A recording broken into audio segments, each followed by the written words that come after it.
الحمدللہ وحدہ والصلاة والسلام علی من لا نبی بعدہ اما بعد فاعوذ باللہ من الشیطان الرجیم بسم اللہ الرحمن الرحیم ان اللہ وملائکتہ یصلون علی النبی یا ایہا الذین آمنوا صلوا علیہ وسلموا تسلیما۔ محبت کے ساتھ درود و سلام پڑھیں۔ الصلاۃ والسلام علیک یا سیدی یا رسول اللہ وعلی آلک واصحابک یا سیدی یا حبیب اللہ۔ الصلاۃ والسلام علیک یا سیدی یا رحمت للعالمین وعلی آلک واصحابک یا سیدی یا خاتم۔ اللہ کے کرم اور فضل سے مجھے اور آپ کو رمضان شریف کی بابرکت ساتیں دیکھنا نصیب ہو رہی ہیں۔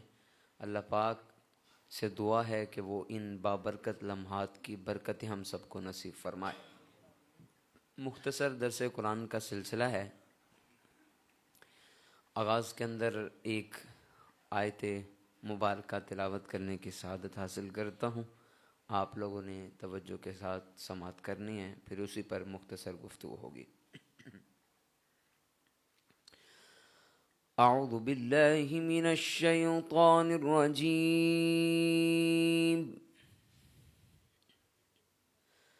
بسم اللہ الرحمن الرحیم۔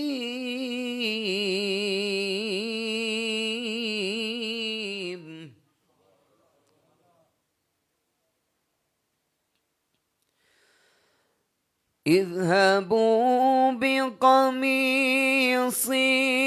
هذا فألقوه على وجه أبي يأت بصيرا۔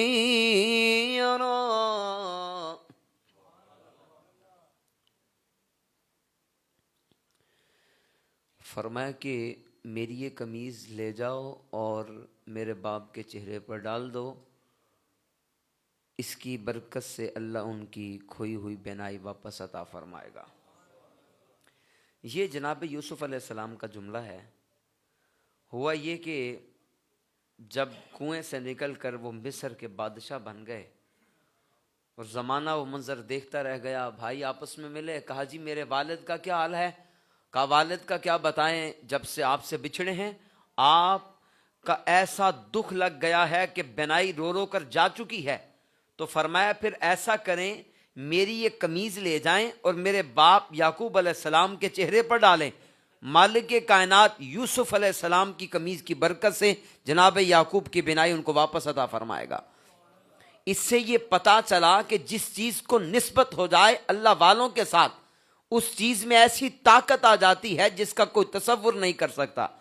اب یہ کوئی فسانہ تو نہیں، یہ کوئی فرضی خاکہ تو نہیں، یہ تو قرآن ہے۔ اگر کوئی اس کا انکار کرے گا تو وہ تو کافر ہو جائے گا۔ میں نے کہا بھائی مجھے ایک بات بتاؤ، تم کہتے ہو نسبت کیا ہے، اس سے ہوتا کیا ہے، ملتا کیا ہے؟ یہ تو قرآن بتا رہا ہے۔ اور جناب یوسف کے جسم کے ساتھ جو قمیض چھو جائے اس میں یہ طاقت آ جاتی ہے کہ وہ نابینا کو بینا کر دیتی ہے۔ وہ تو جناب یوسف ہیں، تو مجھے بتاؤ جناب یوسف بھی جس نبی کے پیچھے کھڑے ہو کر نمازیں ادا کریں، رب نے اس مصطفیٰ کو کیا شان عطا فرمائی ہوں گی؟ پھر حضور کے تبرکات کو کیا شان اور کیا شوکت اور کیا طاقت مالک نے میسر کی ہوگی، کوئی تصور ہی نہیں کر سکتا۔ یہ تو جناب یوسف کی قمیض ہے۔ اب چلیں حضور کی طرف۔ اللہ اکبر کبیرہ۔ بخاری شریف میں حدیث پاک موجود ہے، ایک بڑھیا حضور کی بارگاہ میں حاضر ہوئی، عرض کرتی ہے محبوبہ میرا دل کرتا ہے کہ آپ کی بارگاہ میں ایک چادر پیش کروں، ایک لباس پیش کروں، آپ زیب تن فرمائیں۔ حضور نے فرمایا ٹھیک ہے۔ لے کر آئی حضور کی بارگاہ میں۔ محبوب دلوں کے حال سے واقف ہیں، فرمایا اب تیرا دل کرتا ہوگا کہ پہن کر بھی دکھائی دوں؟ حضور پہن لیں تو مزہ آ جائے۔ بڑھیا بڑی عمر کی تھی، محبوب سے محبت کا اظہار کرنے لگی۔ کریم آقا علیہ الصلوۃ والسلام تشریف لے کر گئے، پرانا لباس اتارا، نیا لباس پہنا، حضور تشریف لے آئے۔ صحابہ کہتے ہیں کیا منظر تھا، حضور کو رب نے چہرہ ہی ایسا عطا کیا تھا۔ ایسے تو نہیں عبداللہ بن رواحہ نے کہا تھا لو لم تکن فی آیۃ لکانت بدیہتہ تغنی عن الخبری، کا حضور کو اللہ نے بے شمار کمالات عطا کیے، لیکن اگر حضور کو کوئی بھی معجزہ نہ بھی ملتا نا تو حضور کا چمکتا ہوا چہرہ ہی حضور کی سب سے بڑی نشانی تھا۔ رب نے وہ رنگ اور روپ، وہ حسن و جمال عطا کیا تھا۔ کہتے ہیں کمال ہو گیا، سب نے کہا حضور کمال لگ رہا ہے، کمال لگ رہا ہے۔ ایک شخص جو حضور کے بالکل قریب بیٹھے تھے کہنے لگے حضور مزہ آ گیا، آج تو کمال ہو گیا، اب کچھ زیادہ تعریفیں کرے، بیک فوٹ پہ مقصد کوئی نہ کوئی ہو سکتا ہے۔ حضور نے یوں دیکھا، فرمایا اب تیرا دل کر رہا ہوگا یہ اتار کر تجھے دے دوں۔ توجہ ہے آپ لوگوں کی؟ میرا دل کرتا ہے کہ اللہ تعالیٰ آپ سب کو بار بار روزہ رسول کی بات حاضری نصیب کر دے۔ تو اب منظر دیکھیں تو میرا دل کر رہا ہوگا کہ تجھے دے دوں، حضور دے دیں۔ میرے نبی پھر گئے، دوبارہ پرانا لباس پہنا، لا کے اس کو دے دیا۔ اب تاریخ پڑھیں، کتابیں بھری پڑی ہیں، یہ حضور سے لباس مانگنے والا بندہ کوئی غریب آدمی نہیں، بلکہ امیر ترین صحابی عبد الرحمن بن عوف ہیں، اور راوی حضرت سہل ہیں۔ کہتے ہیں منظر بدل گیا، لوگ دیکھتے رہ گئے ہوا کیا۔ اب عبد الرحمن بن عوف نے حضور کا مبارک لباس، وہ چادر لی اور مسجد سے باہر نکلے، سارے صحابہ ان کے پیچھے۔ اور یار کیا کیا تم نے؟ حضور کو اتنی پسند آئی تھی، حضور پر اس قدر جچی تھی، تم سے دیکھا نہیں گیا، حضور سے مانگ کر لے آئے ہو۔ اللہ اکبر۔ واپس پلٹے نا، داڑھی آنسوں سے تر ہے، آنسو گر رہے ہیں، رو کر کہنے لگے یارو بات چادر کی نہیں ہے، بات لباس کی نہیں ہے، ایک نہیں دو نہیں، اگر 100 بھی خریدوں میرے مال میں کمی نہیں آتی، لیکن اصل بات یہ ہے اس کے ساتھ مصطفیٰ کا مبارک جسم چھو چکا ہے۔ اب تمہیں بتا رہا ہوں مجھے اپنے اعمال پر کوئی یقین نہیں ہے، جب میں دنیا سے جاؤں مصطفیٰ کا یہ لباس میری قبر میں میرے ساتھ رکھ دینا، مجھے یقین ہے رب حضور کے لباس کی برکت سے میری قبر پر کروڑوں رحمتوں کا نزول فرما دے گا۔ یہ صحابہ کا اعتقاد تھا، جس چیز کے ساتھ حضور علیہ الصلوۃ والسلام کی نسبت ہو جائے اس چیز میں طاقت ایسی آ جاتی ہے۔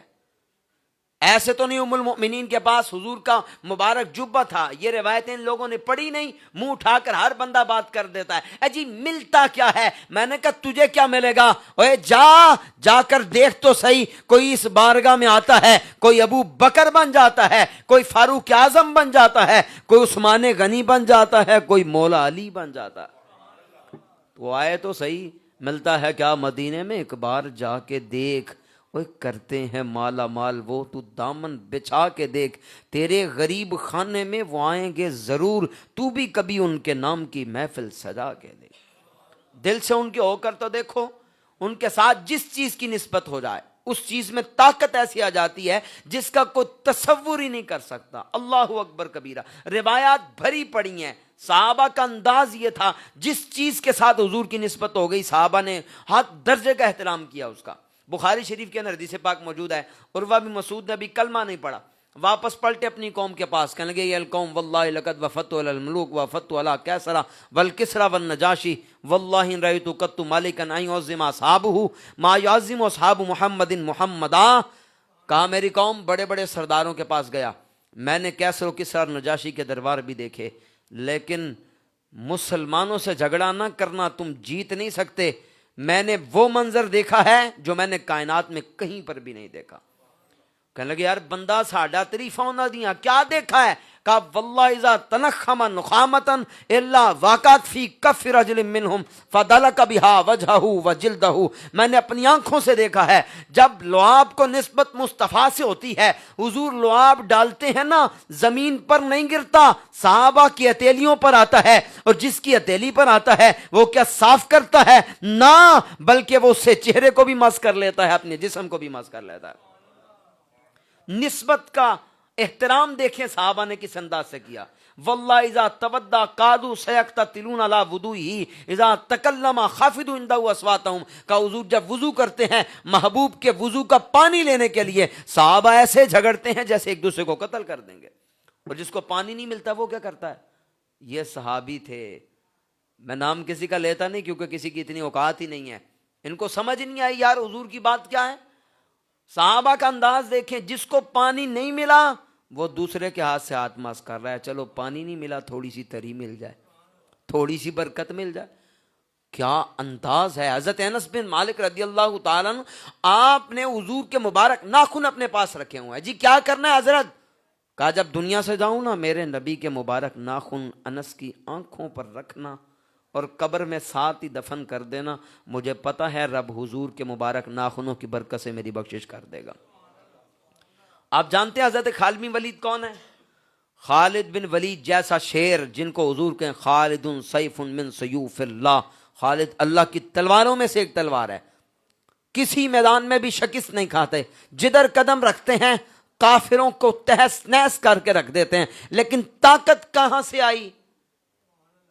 فاقد خالد ولید کلن سوتن فی الجرموک قال التمسوها، روایات تو اتنی ہیں کئی گھنٹے بھی میں گفتگو کروں ختم نہیں ہونی، لیکن میں گفتگو کو سمیٹنے کی طرف آ رہا ہوں۔ نسبت جس چیز کے ساتھ اللہ والوں کی ہو جائے، یہ قرآن سے میں نے آیت پڑھی کہ جس چیز کے ساتھ اللہ والوں کی نسبت جڑ جائے اس چیز میں خاص طاقت آ جاتی ہے جس کا کوئی اندازہ نہیں کر سکتا۔ حضرت خالد بن ولید کی نا ٹوپی جنگ یرموک میں نا گم ہو گئی، فرمایا التمسوها، ٹوپی تلاش کرو۔ صحابہ نے تلاش کی، نہ ملی، کہا التمسوها، تلاش کرو، ٹوپی بڑی قیمتی ہے۔ صحابہ کرام نے تلاش کی، جب تلاش کی وہی قلنسوۃ خلقۃ، پرانی سی ٹوپی تھی، کہنے لگے حضرت اس ٹوپی میں ایسی کون سی خاص بات ہے؟ حضرت نئی ٹوپی لے لیتے، ایک ٹوپی کے لیے کتنے بندے شہید کروا دیے۔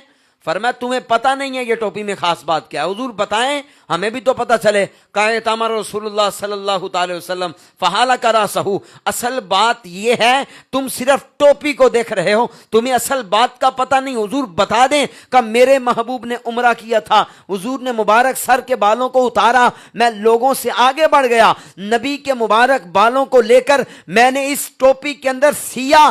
تم سمجھتے ہو خالد جس میدان میں قدم رکھتا ہے کافر لڑکھڑانا شروع کر دیتے ہیں۔ آج تمہیں راز کی بات بتا رہا ہوں کہ یہ طاقت خالد کی نہیں ہے بلکہ یہ طاقت مصطفیٰ کے بالوں کی ہے جو خالد نے اپنی ٹوپی کے اندر سیا ہوا ہے۔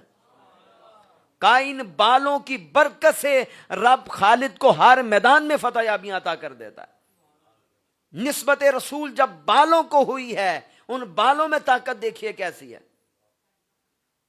اور یہی نسبت حضور کی اولاد کو ہے، اس لیے تو ہم احترام کرتے ہیں، اور یہی نسبت صحابہ کو ہے، اس لیے ہم کسی کو بھی صحابہ کے بارے میں بکواس نہیں کرنے دیں گے۔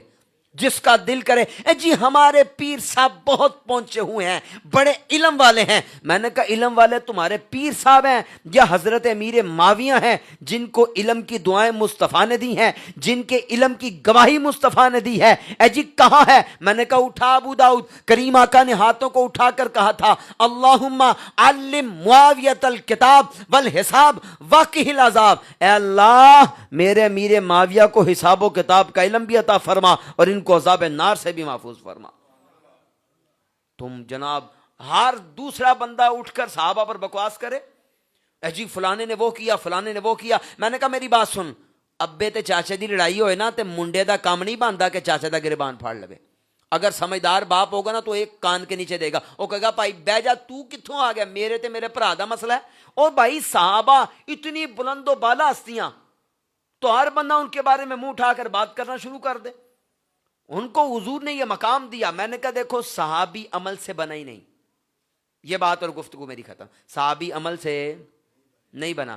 مجھے بتائیں بابا جی، ایک بندہ اگر 60 سال اس کی عمر ہے، 60 سال لگاتار عبادت کرے، کوئی کوتاہی نہ کرے، 5 وقت نماز، تہجد، اشراق، چاشت، اوابین، سارا کچھ کرے، صحابی بن جائے گا؟ نہیں۔ کیوں؟ صحابی عمل سے نہیں بنا، صحابی بنتا ہے دیدار مصطفیٰ سے، نگاہ مصطفیٰ سے، صحبت مصطفیٰ سے۔ او بھائی جب عمل سے صحابی بنتا ہی نہیں ہے تو تو عمل کو تول رہا ہے، اے جی فلانے نے یہ کیا، فلانے نے وہ کیا۔ میں نے کہا میری بات سن، روایات بھری پڑی ہیں، مختصر بات کر کے گفتگو ختم کروں گا۔ ایک شخص نے ابھی کلمہ پڑھا، عرض کرتا ہے محبوبہ میں کلمہ پڑھوں کیا ملے گا؟ فرمایا وہی ملے گا جو ابو بکر کو ملا، عمر کو ملا، عثمان کو ملا، علی کو ملا۔ حضور میری خطائیں معاف ہو جائیں گی جو کچھ کیا؟ کہا سب کچھ ختم ہو جائے گا۔ کلمہ پڑھ لیا، سامنے کافروں کے ساتھ جہاد ہو رہا ہے، فوراً تلوار اٹھائی، میدان میں نکلا، کافروں کو گاجر مولی کی طرح کاٹا، چند لمحوں کے بعد شہید ہو گیا۔ بھائی نہ اس نے نماز پڑھی، نہ اس نے قرآن پڑھا، نہ اس نے حج کیا، نہ اس نے زکوٰۃ دی۔ میں نے کہا مجھے بتاؤ، اب وقت کے مفتی بنتے ہو، یہاں پر جواب دو۔ چند لمحوں مصطفیٰ کی صحبت پانے والا یہ بندہ ہے، ایک طرف غوث اعظم ہے، ایک طرف داتا صاحب ہیں، ایک طرف اعلیٰ حضرت ہیں، ایک طرف امیر المجاہدین ہیں، ایک طرف دیگر بزرگ ہیں، بتا افضل کون ہے؟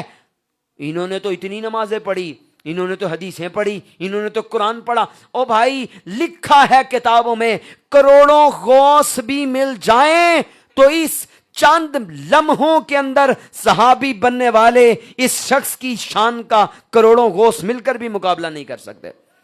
حالانکہ چند منٹ ملے ہیں، لیکن ہے صحابی۔ تو سارے غوث مل کر بھی صحابی کی گرد راہ نہیں، سارے کتب ابدال مل کر بھی، کیونکہ بھائی ان کو ایک خاص نسبت ہو گئی ہے حضور کے ساتھ۔